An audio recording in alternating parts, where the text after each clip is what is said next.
Are we living in a simulation? So, who are we?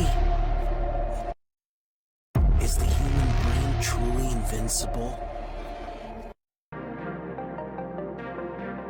In the 1990s, IBM developed Deep Blue, a type of artificial intelligence specifically designed as a supercomputer to play chess. It famously defeated Russian chess grandmaster Garry Kasparov. However, Deep Blue could only recognize the pieces on the chessboard and determine the most logical move according to the rules of chess. The history of artificial intelligence tells a story of humanity's long journey where technology pushed the boundaries and computers attempted to approach human-like intelligence. This history is filled with centuries of discoveries, inventions, and mathematical breakthroughs, and the roots of today's artificial intelligence technologies trace back to this past. Now, if you're ready, let's take a look into the depths of the history of artificial intelligence together. Before we dive into the video, don't forget to subscribe to my YouTube channel to stay updated on exciting content and support me. According to an idealized approach, artificial intelligence is an artificial operating system that is expected to exhibit high-level cognitive functions or autonomous behaviors unique to human intelligence, such as perception, learning, thinking, problem-solving, and decision-making. Modern machine capabilities, commonly classified as artificial intelligence, include competing at the highest level in strategic game systems like chess or Go, understanding human speech, intelligent routing and content delivery networks, playing poker, self-driving cars, and military simulations. Artificial intelligence is a product of human imagination in the quest to understand the universe and nature, potentially creating entities that are perhaps even more intelligent than humans themselves, capable of assisting in this endeavor.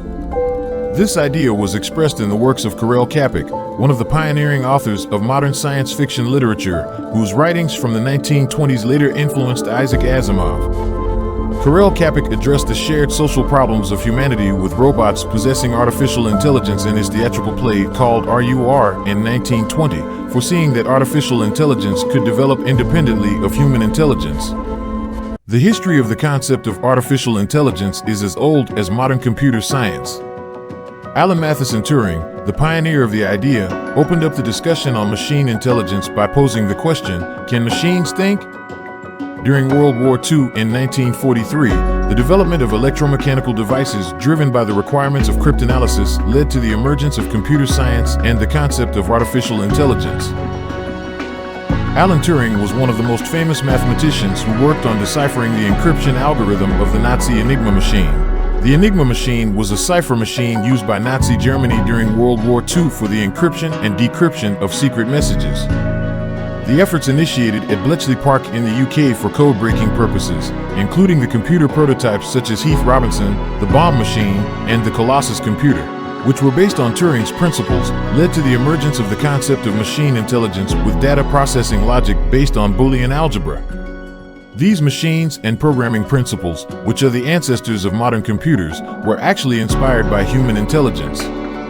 However, later on, our modern computers became more widespread in solving everyday problems through programs that can be called expert systems. In the 1970s, major computer manufacturers such as Microsoft, Apple, Xerox, and IBM popularized and widespread the concept of personal computers. Meanwhile, research on artificial intelligence continued to be developed within a narrower research community. Today, to promote these efforts, the Turing test, named after Alan Turing, is conducted in the United States under the name Loebner Prize, where software programs with machine intelligence are tested, and awards are given to successful programs. The content of the Turing test can be summarized as follows: a group of several unrelated individuals, including a dialogue system with artificial intelligence, engage in a valid conversation for a certain period without knowing each other.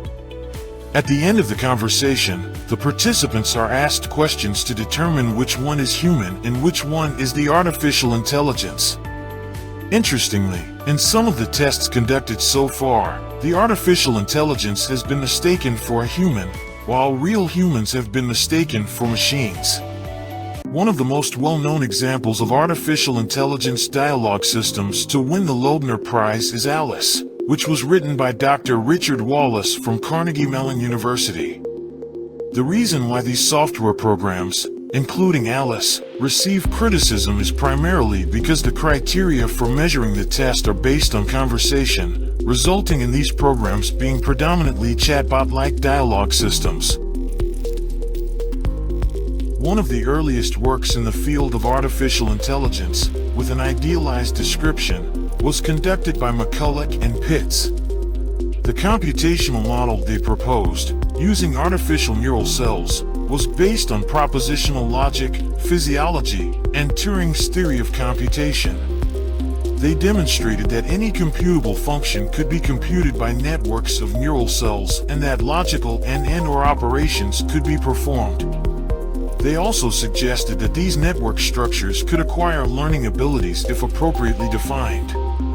When Hebb proposed a simple rule to modify the strengths of connections between neural cells, it became possible to implement learning-capable artificial neural networks. In the 1950s, Shannon and Turing were writing chess programs for computers.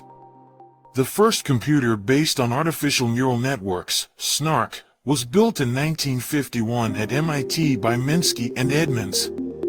McCarthy, Minsky, Shannon, and Rochester, who continued their work at Princeton University, organized a 2-month-long open workshop at Dartmouth in 1956. While the foundations of many studies were laid during this meeting, the most significant aspect of the gathering was the suggestion by McCarthy to use the term artificial intelligence. One of the first programs that proved a theorem, Logic Theorist, was introduced by Newell and Simon at this workshop. Simon later proposed the theory of physical symbol system, which became the foundation for researchers working on creating intelligent systems independent of humans.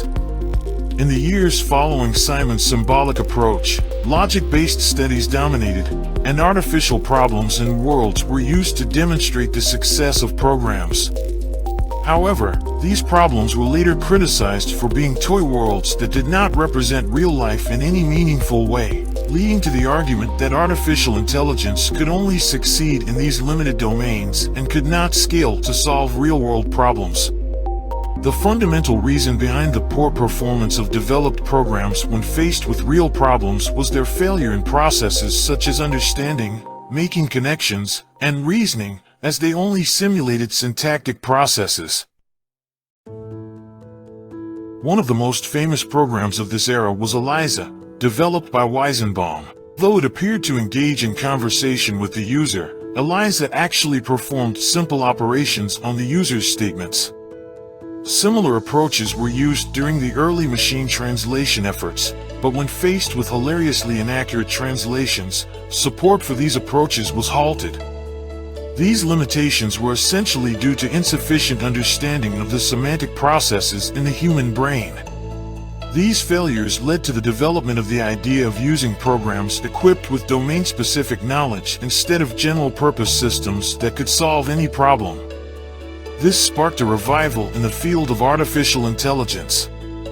Soon, a methodology called expert systems emerged. Expert systems are based on applying a program that contains all the rules determining how an expert would make decisions in a specific domain when certain preconditions are met. One advantage of expert systems was that it made it easy to determine which rules were applied in making each decision.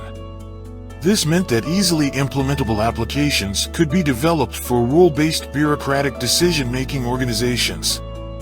However, it also meant that an expert system program providing suggestions for repairing a car might have no knowledge of what a car is used for. Despite this limitation, the successes of expert systems also brought about the first commercial applications in the field.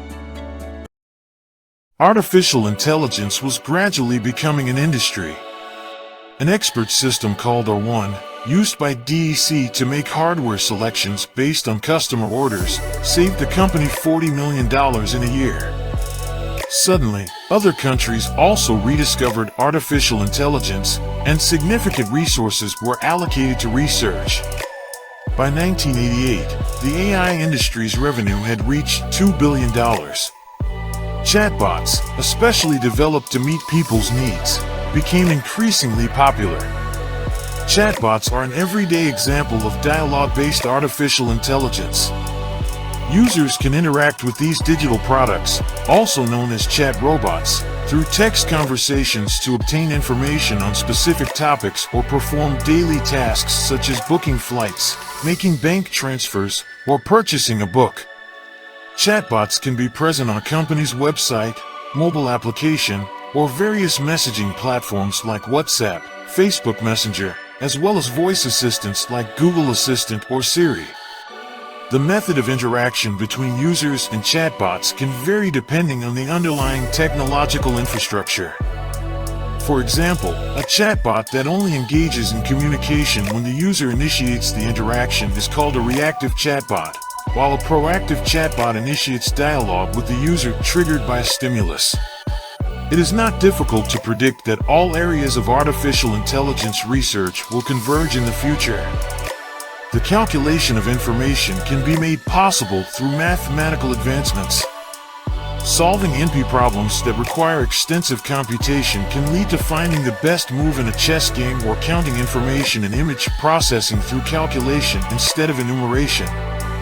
New mathematics can explain quantum particle behavior and enable the construction of quantum computers. Computer scientists believe that by 2025, the lower limit of the total computational power of 100 billion neuron connections, which work in parallel simultaneously like a human brain, will reach 10 quadrillion calculations per second. It is predicted that by 2020, a computer that matches the functionality of the human brain will cost $1,000. By 2030, the memory capacity of a $1,000 computer will be equivalent to that of 1,000 human brains. And by 2050, with $1,000, you will be able to purchase more computational power than the collective brain capacity of all humans on Earth.